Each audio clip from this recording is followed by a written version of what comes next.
Thanks to everyone for organizing this. It's good to see a good turnout on Sunday morning.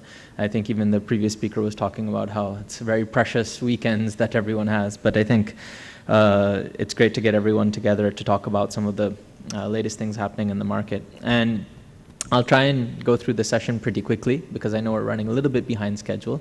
But the purpose of what I wanted to speak about today is essentially what are the latest trends in terms of investing in startups, the startup investment environment, and what are some of the hurdles and roadblocks we see going forward, and how can we potentially address those.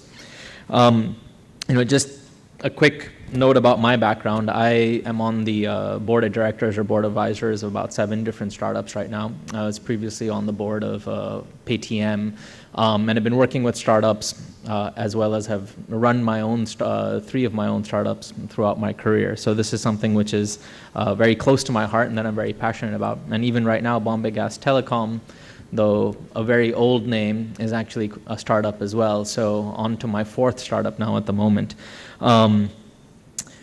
And what I'm going to speak about is basically from my own personal experience, and I believe a lot of people would be able to resonate with that experience as well. So before we get started, I wanted to just ask, how many entrepreneurs are there in the audience? Good number. It's about 1/3 or so of the audience. How many have been running companies that are less than 2 years old? Okay, so more than half of the entrepreneurs are running companies less than 2 years. That's good. I think that's demonstrating some of the trends in the market. How many investors working for professional private investment firms? So VCs, PEs. Do we have any investors here today? Okay, well, that's the first problem. How many angel investors? Nothing mean. Oh, no angel investors at all in the, that's surprising. Okay, and then the last question, which is how many of those entrepreneurs who have ever run funds or been entrepreneurs took longer than 4 months to raise their first or second round of capital? 1, 2. Oh, so the rest of you guys managed your first round or maybe you've not raised your first round yet, but or not raised their first round. I think that'll get the rest of that. But okay, so I was expecting slightly larger a sample, but I think this essentially goes to the heart of what we're talking about. The fact that nobody in this room, given the pedigree, given the types of companies I believe you guys would be associated with, the type of background that you have, that nobody in this room is actually an angel investor, and that by and large, I think people who are running companies have either not raised funds yet, it seems, or taken longer than that. I think sets the context of what we're talking about.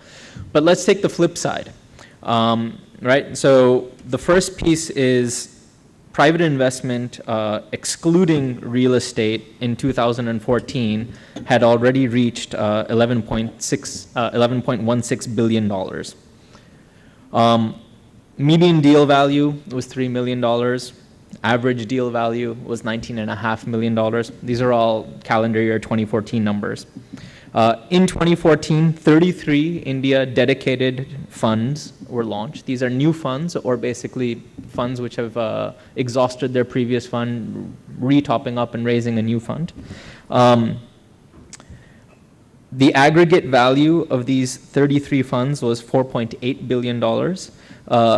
Up from the 35 new funds that had launched in 2013, who had raised an aggregate value of $4.2 billion. So in the past 2 years, and that's not even including the first 6 months of 2015 when we've seen lots of headlines, there's 70 funds who have raised about $9 billion dedicated just to investing in companies in India. So this seems to be telling a really good story. And when you add to that what's happening on the angel side, there's 325 angels registered with the Indian Angel Network. There are 800 angels registered on Let's Venture, which you can probably say today is at least the largest angel platform per se that's up and running. And in aggregate, all of these angels committed and deployed about $109.5 million worth of funding in 2014 alone. And this is just declared declared investments or known fundraisers. This does not include whatsoever the friends and family rounds that go undeclared. This doesn't include sort of transactions which don't hit the media and which don't hit the press. So if we were to take a step back and say, look at these numbers, it seems like everything is in order. There should be no problems whatsoever. I mean, there's literally billions of dollars falling out of the sky available for startups in India. Yet, if you go around during the break and speak to any of the entrepreneurs who raised their hands and said they've been operating companies for less than 2 years, I don't think a single one of them is going to tell you a happy story about a fundraising process. Many of the startups that I end up working with end up dedicating one of the founding team full-time for at least 3 to 4 months just to fundraising. And if you think about a company that may be less than 24 months old, if they're spending one founding person's team a quarter of the time since their existence or an eighth of the time since their existence just on fundraising, that's certainly not an efficient use of time, energy, as well as progress. So what is the problem that we're facing? Why is it not easier for small, young, high-growth companies to raise funds in an environment where literally billions of dollars are falling out of the sky? The first is that there's a lack of transparency around information. So I think one of the biggest challenges to people becoming, quote unquote, an angel investor or making that first investment is, how do you trust the company that you're going to be investing in? How do you trust the founders? How do you trust the fact that they have the other investors that they say that they're going to get, that they're going to do what they're going to do? So there's a basic risk around transparency of information. There's no robust platform today present in the Indian environment that allows you to essentially understand what is the background of the company, what are potential competitors, what are the spaces, what are the individuals that are involved as investors, as the entrepreneurs who are starting this company. So if you think about AngelList in the US, and if you think about some of the other equivalent platforms, they create a very robust environment. There's even investors who, like you have quantitative trading on the stock market, who essentially do the equivalent of that, obviously at a slower pace, but do data-based angel investments in the US market, because that much information is made available on public platforms, on communities and things like that. It actually helps, and what it does is it democratizes the information available to a larger group of people. And allows them to then participate in such an investment environment.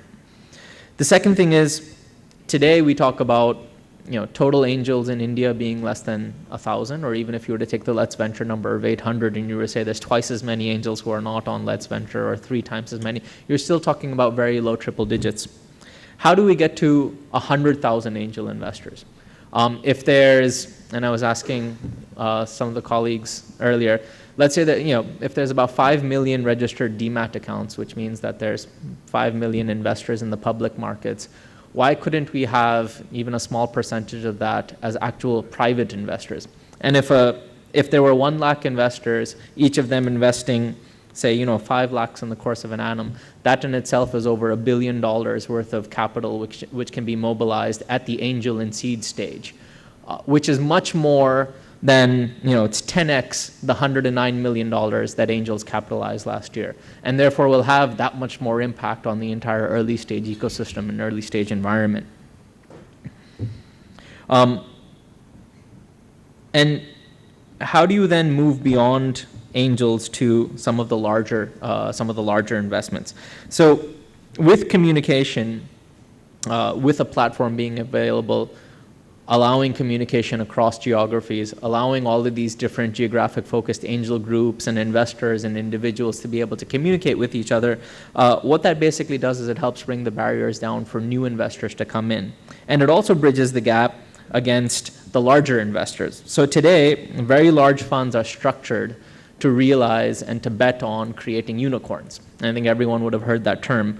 So what that essentially means is they would be much more interested in taking basically a bet, almost a gamble, on a company that could potentially return a 20x return to their portfolio than doing lots and lots of bets that would each return 5x or a smaller amount, because the incentive structure is that way. So what ends up happening is that creates an environment where companies that are very good businesses, that are profitable, that are revenue earning, that are actually addressing problems, aren't interesting enough to actually go out and raise private equity from larger venture capital.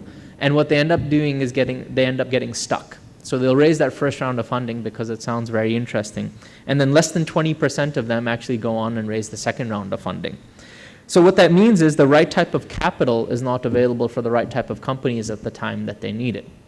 And not all types of companies therefore become attractive to private investment. And the media further propagates this, because all you see on the headlines of the Economic Times every day is about the next billion-dollar round which is being raised by one of the large startups, or about the entrepreneur who has essentially ticked off his board of directors and decided that he's going to resign for the 5th time. So what do you do about actual revenue-earning companies that are actually high growth, that have solid business background, that have solid founders and a solid angel investors who have backed them till that date, and have a good advisory board and a great set of mentors? You essentially find this gap that they get stuck in because they're not able to move up and access capital in a large way, because again, all that capital is running after unicorns. There's also some of these companies, if we move away from actual private equity investment, who are really ripe for things like debt investment. So if you look at the fact that 85% of MSMEs today are not able to actually get access to structured capital, it again goes to the core of the fact that information is not available to banks who are debt investors. But the trend across the world is, and if you look at one of the latest multi-billion-dollar valuations to come out of China, it's essentially a peer lending platform. So it's basically like angel investing in equity, except that now you can do debt.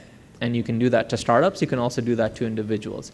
And debt today, if you don't know the numbers off the top of my head, but debt today from a market perspective is more than 100x the equity market. And that means that even when you talk about private equity, you're basically just scratching the surface on what the entire financial flow market is actually going to be like. So where does this put us in terms of how do we solve some of these problems? And how do you create the right incentives? So angel investors today, when they put money into an organization, are essentially locked up for at least 5 years, typically 7 years before they can get an exit. So what that means is you put money into multiple organizations, into multiple companies. That money is locked up. You're not able to exit from it. You're not able to then put it into the next company. And even though your risk profile as the company has grown is basically getting reduced, you're not able to take advantage of the fact that you came in at the highest risk time, the riskiest time, and that there's other investors who would probably be interested in getting in at that point in time. So you're not able to exit at different stages. You're not able to then take that money, essentially rotate it, and put it into the next startup.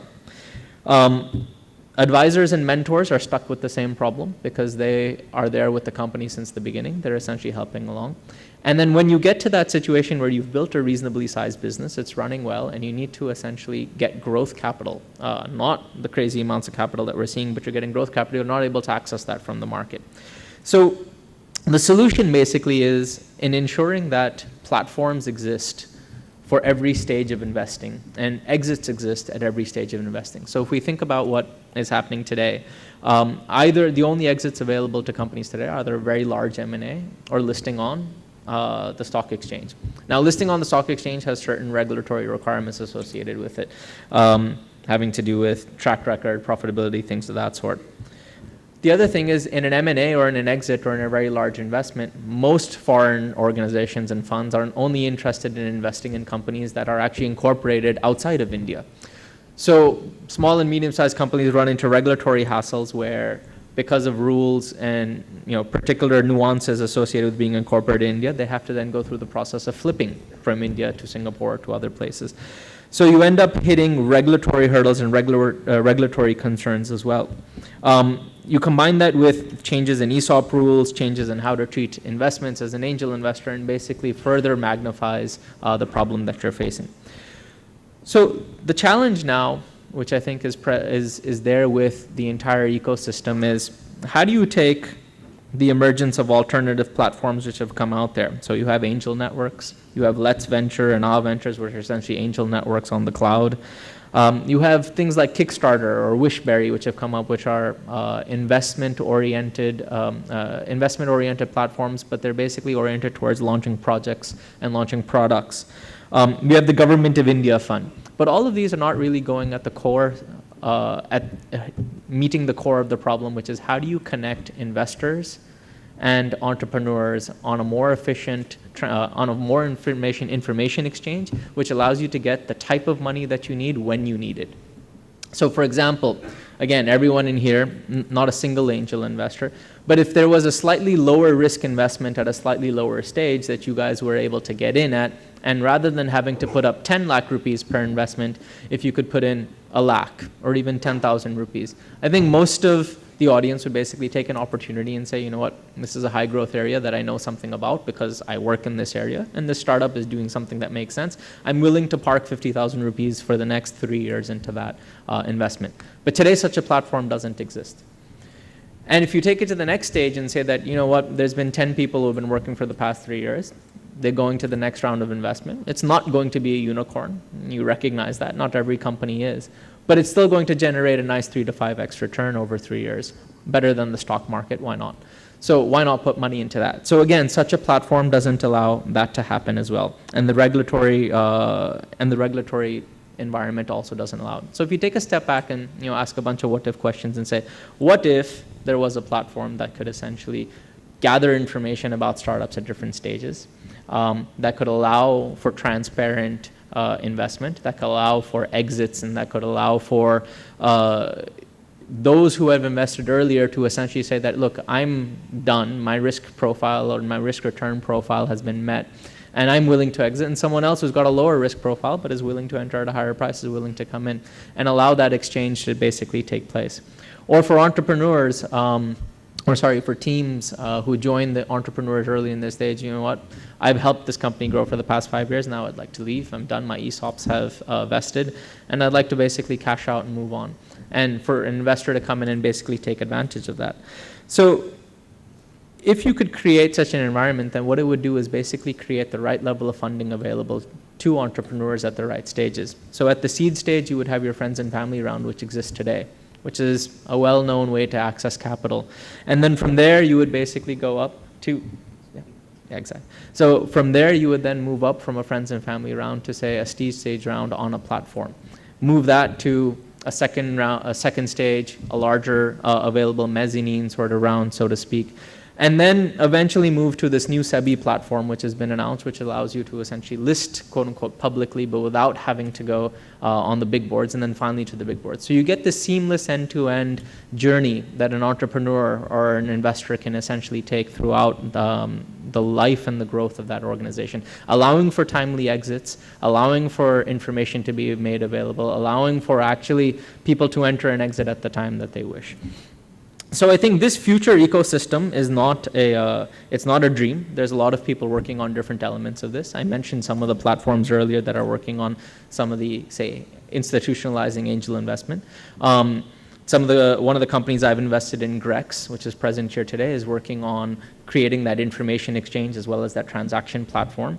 SEBI, along with iSpirit, NASCOM, and others, is basically working on that next platform, which allows you to go public as a startup without having to meet the exchange rules. And then finally, there's obviously the large stock exchange. But I think the picture that we're painting here is, in the beginning, when I asked everyone, how many angel investors are out there, and there was nobody who raised their hands, I think if we could get to, like I said, 1 lakh angel investors or 1 million angel investors, each investing or parking 5 lakhs on an annual basis, then you basically would have democratized investment, and a lot more startups would not die when they're actually building clear, good, valuable, return-generating businesses.